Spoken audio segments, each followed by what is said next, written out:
Summer kicks off on Sunday, and signs are pointing to hotter temperatures as we head into July.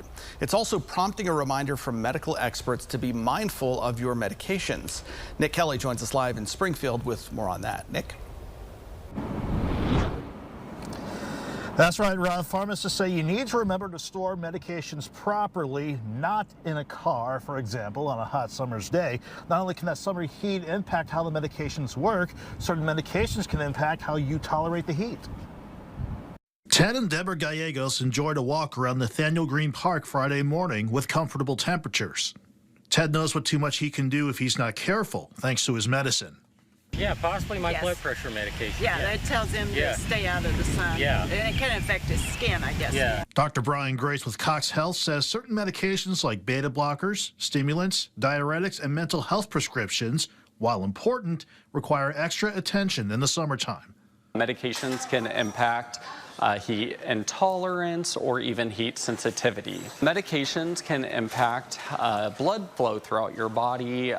They can also impact your electrolytes.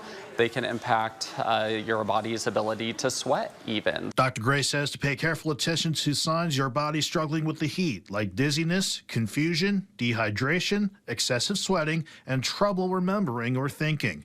While some medicines like EpiPens and inhalers are vital, Dr. Brittany Sturgeon warns medications need to be stored at room temperature, not inside any area that's warm or exposed to direct sunlight, especially a car.